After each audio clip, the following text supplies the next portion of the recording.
Bride Comes to Yellow Sky, a short story by Stephen Crane. 1. The great Pullman was whirling onward with such dignity of motion that a glance from the window seemed simply to prove that the plains of Texas were pouring eastward. Vast flats of green grass, dull-hued spaces of mesquite and cactus, little groups of frame houses, woods of light and tender trees, all were sweeping into the east, sweeping over the horizon, a precipice. A newly married pair had boarded this train at San Antonio. The man's face was reddened from many days in the wind and sun, and a direct result of his new black clothes was that his brick-colored hands were constantly performing in a most conscious fashion. From time to time he looked down respectfully at his attire. He sat with a hand on each knee, like a man waiting in a barber shop. The glances he devoted to other passengers were furtive and shy. The bride was not pretty, nor was she very young. She wore a dress of blue cashmere with small reservations of velvet here and there, and with steel buttons abounding. She continually twisted her head to regard her puffed sleeves, very stiff, straight, and high. They embarrassed her. It was quite apparent that she had cooked, and that she expected to cook dutifully. The blushes caused by the careless scrutiny of some passengers as she had entered the car were strange to see upon this plain, underclass countenance, which was drawn in placid, almost emotionless lines. They were evidently very happy. "Ever been in a parlor car before?" he asked, smiling with delight. "No," she answered. "I never was. It's fine, ain't it?" "Great. And then after a while, we'll go forward to the diner and get a big layout. Finest meal in the world. Charge $1. "Oh, do they?" cried the bride. "Charge $1? Why, that's too much for us, ain't it, Jack?" "Not this trip, anyhow," he answered bravely. "We're going to go the whole thing." Later, he explained to her about the train. "You see, it's 1,000 miles from one end of Texas to the other, and this train runs right across it and never stops but 4 times." He had the pride of an owner. He pointed out to her the dazzling fittings of the coach, and in truth her eyes opened wider as she contemplated the sea-green figured velvet, the shining brass, silver, and glass, the wood that gleamed as darkly brilliant as the surface of a pool of oil. At one end a bronze figure sturdily held a support for a separated chamber, and at convenient places on the ceiling were frescoes in olive and silver. To the minds of the pair, their surroundings reflected the glory of their marriage that morning in San Antonio. This was the environment of their new estate, and the man's face, in particular, beamed with an elation that made him appear ridiculous to the Negro porter. This individual at times surveyed them from afar with an amused and superior grin. On other occasions he bullied them with skill in ways that did not make it exactly plain to them that they were being bullied. He subtly used all the manners of the most unconquerable kind of snobbery. He oppressed them, but of this oppression they had small knowledge, and they speedily forgot that unfrequently a number of travelers covered them with stares of derisive enjoyment. Historically, there was supposed to be something infinitely humorous in their situation. "We are due in Yellow Sky at 3.42, he said, looking tenderly into her eyes. "Oh, are we?" she said, as if she had not been aware of it. To evince surprise at her husband's statement was part of her wifely amiability. She took from a pocket a little silver watch, and as she held it before her and stared at it with a frown of attention, the new husband's face shone. "I bought it in San Anton from a friend of mine," he told her gleefully. "It's 17 minutes past 12, she said, looking up at him with a kind of shy and clumsy coquetry. A passenger, noting this play, grew excessively sardonic and winked at himself in one of the numerous mirrors. At last they went to the dining car. 2 rows of Negro waiters in dazzling white suits surveyed their entrance with the interest and also the equanimity of men who had been forewarned. The pair fell to the lot of a waiter who happened to feel pleasure in steering them through their meal. He viewed them with the manner of a fatherly pilot, his countenance radiant with benevolence. The patronage entwined with the ordinary deference was not palpable to them. And yet as they returned to their coach, they showed in their faces a sense of escape. To the left, miles down a long purple slope, was a little ribbon of mist where moved the keening Rio Grande. The train was approaching it at an angle, and the apex was yellow sky.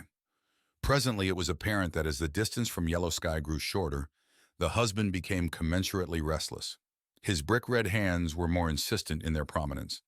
Occasionally, he was even rather absent-minded and far away when the bride leaned forward and addressed him.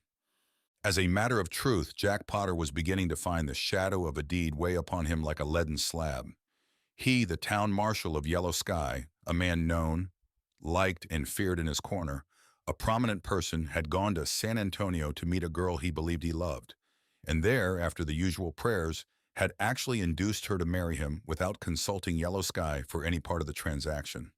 He was now bringing his bride before an innocent and unsuspecting community. Of course, people in Yellow Sky married as it pleased them in accordance with the general custom, but such was Potter's thought of his duty to his friends, or of their idea of his duty, or of an unspoken form which does not control men in these matters, that he felt he was heinous. He had committed an extraordinary crime. Face to face with this girl in San Antonio, and spurred by his sharp impulse, he had gone headlong over all the social hedges.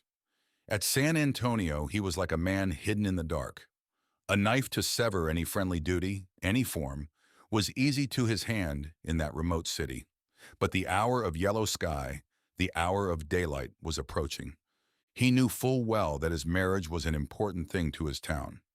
It could only be exceeded by the burning of the new hotel. His friends would not forgive him. Frequently he had reflected upon the advisability of telling them by telegraph, but a new cowardice had been upon him. He feared to do it, and now the train was hurrying him toward a scene of amazement, glee, reproach. He glanced out of the window at the line of haze swinging slowly in toward the train. Yellow Sky had a kind of brass band which played painfully to the delight of the populace. He laughed without heart as he thought of it. If the citizens could dream of his prospective arrival with his bride, they would parade the band at the station and escort them, amid cheers and laughing congratulations, to his adobe home. He resolved that he would use all the devices of speed and plainscraft in making the journey from the station to his house. Once within that safe citadel, he could issue some sort of a vocal bulletin and then not go among the citizens until they had time to wear off a little of their enthusiasm. The bride looked anxiously at him. "What's worrying you, Jack?" He laughed again. "I'm not worrying, girl. I'm only thinking of Yellow Sky." She flushed in comprehension. A sense of mutual guilt invaded their minds and developed a finer tenderness. They looked at each other with eyes softly aglow, but Potter often laughed the same nervous laugh. The flush upon the bride's face seemed quite permanent. The traitor to the feelings of Yellow Sky narrowly watched the speeding landscape. "We're nearly there," he said. Presently the porter came and announced the proximity of Potter's home. He held a brush in his hand, and with all his airy superiority gone, he brushed Potter's new clothes as the latter slowly turned this way and that way. Potter fumbled out a coin and gave it to the porter as he had seen others do. It was a heavy and muscle-bound business, as that of a man shoeing his first horse. The porter took their bag, and as the train began to slow, they moved forward to the hooded platform of the car. Presently, the two engines and their long string of coaches rushed into the station of Yellow Sky. "They have to take water here," said Potter from a constricted throat, and in mournful cadence as one announcing death. Before the train stopped, his eye had swept the length of the platform, and he was glad and astonished to see there was no one upon it but the station agent, who, with a slightly hurried and anxious air, was walking toward the water tanks. When the train had halted, the porter alighted first and placed in position a little temporary step. "Come on, girl," said Potter hoarsely. As he helped her down, they each laughed on a false note. He took the bag from the Negro and bade his wife cling to his arm. As they slunk rapidly away, his hangdog glance perceived that they were unloading the two trunks, and also that the station agent, far ahead, near the baggage car, had turned and was running toward him, making gestures. He laughed and groaned as he laughed, when he noted the first effect of his marital bliss upon Yellow Sky. He gripped his wife's arm firmly to his side, and they fled. Behind them, the porter stood chuckling fatuously. 2. The California Express on the Southern Railway was due at Yellow Sky in 21 minutes. There were 6 men at the bar of the Weary Gentleman's Saloon. One was a drummer who talked a great deal and rapidly. 3 were Texans who did not care to talk at that time, and 2 were Mexican sheep herders who did not talk as a general practice in the Weary Gentleman's saloon.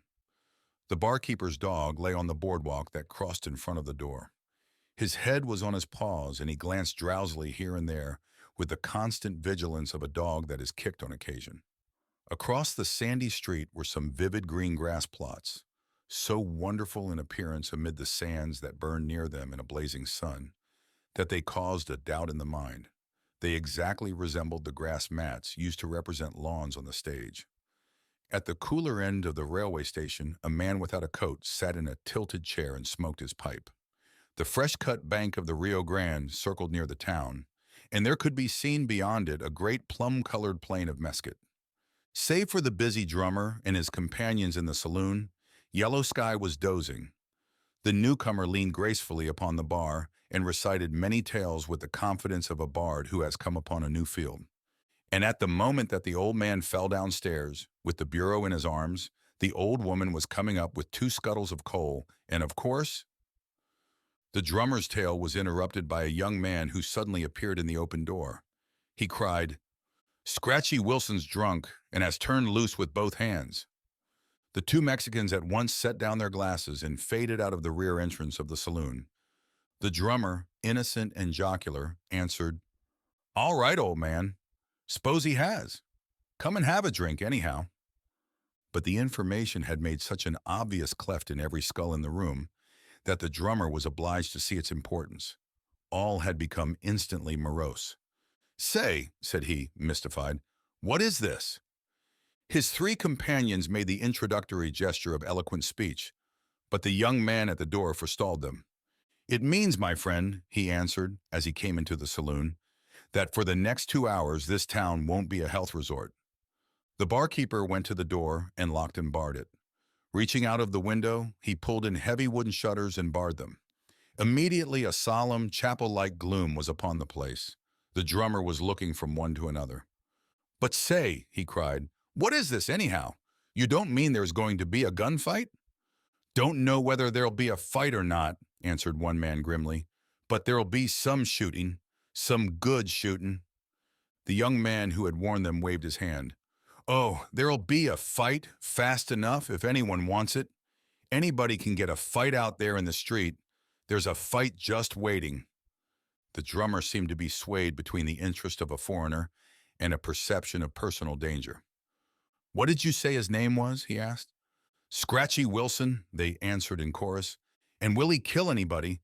What are you going to do? Does this happen often? Does he rampage round like this once a week or so? Can he break in that door?" "No, he can't break down that door," replied the barkeeper. "He's tried it 3 times. But when he comes, you'd better lay down on the floor, stranger. He's dead sure to shoot at it, and a bullet may come through." Thereafter, the drummer kept a strict eye on the door. The time had not yet been called for him to hug the floor, but as a minor precaution, he sidled near to the wall. "Will he kill anybody?" he said again. The men laughed low and scornfully at the question. "He's out to shoot, and he's out for trouble. Don't see any good in experimenting with him." "But what do you do in a case like this? What do you do?" A man responded, "Why, he and Jack Potter." But in chorus, the other men interrupted, "Jack Potter's in San Anton." "Well, who is he? What's he got to do with it?" "Oh, he's the town marshal. He goes out and fights Scratchy when he gets on one of these tears." "Wow," said the drummer, mopping his brow. "Nice job he's got." The voices had toned away to mere whisperings. The drummer wished to ask further questions, which were born of an increasing anxiety and bewilderment. But when he attempted them, the men merely looked at him in irritation and motioned him to remain silent. A tense waiting hush was upon them. In the deep shadows of the room, their eyes shone as they listened for sounds from the street. One man made 3 gestures at the barkeeper, and the latter, moving like a ghost, handed him a glass and a bottle. The man poured a full glass of whiskey and set down the bottle noiselessly. He gulped the whiskey in a swallow and turned again toward the door in immovable silence. The drummer saw that the barkeeper, without a sound, had taken a Winchester from beneath the bar. Later, he saw this individual beckoning to him, so he tiptoed across the room. "You better come with me back of the bar." "No, thanks," said the drummer, perspiring. "I'd rather be where I can make a break for the back door." whereupon the man of bottles made a kindly but peremptory gesture. The drummer obeyed it, and finding himself seated on a box with his head below the level of the bar, balm was laid upon his soul at sight of various zinc and copper fittings that bore a resemblance to plate armor. The barkeeper took a seat comfortably upon an adjacent box. "You see," he whispered, "this here Scratchy Wilson is a wonder with a gun. A perfect wonder. And when he goes on the war trail, we hunt our holes naturally. He's about the last one of the old gang that used to hang out along the river here. He's a terror when he's drunk. When he's sober, he's all right. Kind of simple. Wouldn't hurt a fly. Nicest fellow in town. But when he's drunk, whoo." There were periods of stillness. "I wish Jack Potter was back from San Anton," said the barkeeper. "He shot Wilson up once, in the leg, and he would sail in and pull out the kinks in this thing." Presently they heard from a distance the sound of a shot, followed by 3 wild yells. It instantly removed a bond from the men in the darkened saloon. There was a shuffling of feet. They looked at each other. "Here he comes," they said. 3. A man in a maroon-colored flannel shirt, which had been purchased for purposes of decoration, and made principally by some Jewish women on the east side of New York, rounded a corner and walked into the middle of the main street of Yellow Sky. In either hand, the man held a long, heavy, blue-black revolver. Often he yelled, and these cries rang through a semblance of a deserted village, shrilly flying over the roofs in a volume that seemed to have no relation to the ordinary vocal strength of a man. It was as if the surrounding stillness formed the arch of a tomb over him. These cries of ferocious challenge rang against walls of silence, and his boots had red tops with gilded imprints, of the kind beloved in winter by little sledging boys on the hillsides of New England. The man's face flamed in a rage begot of whiskey. His eyes, rolling and yet keen for ambush, hunted the still doorways and windows. He walked with the creeping movement of the midnight cat. As it occurred to him, he roared menacing information. The long revolvers in his hands were as easy as straws. They were moved with an electric swiftness. The little fingers of each hand played sometimes in a musician's way. Plain from the low collar of the shirt, the cords of his neck straightened and sank as passion moved him.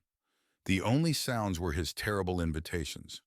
The calm adobes preserved their demeanor at the passing of this small thing in the middle of the street. There was no offer of fight.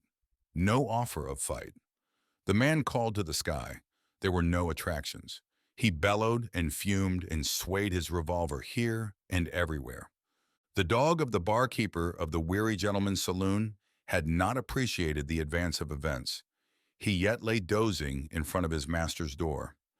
At sight of the dog, the man paused and raised his revolver humorously. At sight of the man, the dog sprang up and walked diagonally away with a sullen head and growling. The man yelled, and the dog broke into a gallop. As it was about to enter an alley, there was a loud noise, a whistling, and something spat the ground directly before it. The dog screamed, and wheeling in terror, galloped headlong in a new direction. Again there was a noise, a whistling, and sand was kicked viciously before it. Fear-stricken, the dog turned and flurried like an animal in a pen. The man stood laughing, his weapons at his hips. Ultimately, the man was attracted by the closed door of the Weary Gentleman's Saloon. He went to it, and hammering with a revolver, demanded drink. The door remaining imperturbable, he picked a bit of paper from the walk and nailed it to the framework with a knife. He then turned his back contemptuously upon this popular resort, and walking to the opposite side of the street and spinning there on his heel quickly and lithely, fired at the bit of paper. He missed it by a half-inch. He swore at himself and went away. Later, he comfortably fusilladed the windows of his most intimate friend. The man was playing with his town. It was a toy for him. But still, there was no offer of fight. The name of Jack Potter, his ancient antagonist, entered his mind, and he concluded that it would be a glad thing if he should go to Potter's house, and by bombardment induce him to come out and fight. He moved in the direction of his desire, chanting Apache scalp music. When he arrived at it, Potter's house presented the same still, calm front as had the other adobes. Taking up a strategic position, the man howled a challenge. But this house regarded him as might a great stone god. It gave no sign. After a decent wait, the man howled further challenges, mingling with them wonderful epithets. Presently there came the spectacle of a man churning himself into deepest rage over the immobility of a house. He fumed at it as the winter wind attacks a prairie cabin in the north. To the distance there should have gone the sound of a tumult, like the fighting of 200 Mexicans. As necessity bade him, he paused for breath or to reload his revolvers. 4. Potter and his bride walked sheepishly and with speed. Sometimes they laughed together shamefacedly and low. "Next corner, dear," he said finally. They put forth the efforts of a pair walking bowed against a strong wind. Potter was about to raise a finger to point the first appearance of the new home, when, as they circled the corner, they came face to face with a man in a maroon-colored shirt who was feverishly pushing cartridges into a large revolver. Upon the instant, the man dropped this revolver to the ground and, like lightning, whipped another from its holster. The second weapon was aimed at the bridegroom's chest. There was a silence. Potter's mouth seemed to be merely a grave for his tongue. He exhibited an instinct to at once loosen his arm from the woman's grip, and he dropped the bag to the sand. As for the bride, her face had gone as yellow as old cloth. She was a slave to hideous rites, gazing at the apparitional snake. The two men faced each other at a distance of 3 paces. He of the revolver smiled with a new and quiet ferocity. "Tried to sneak up on me," he said. "Tried to sneak up on me." His eyes grew more baleful. As Potter made a slight movement, the man thrust his revolver venomously forward. "No, don't you do it, Jack Potter. Don't you move a finger towards a gun just yet.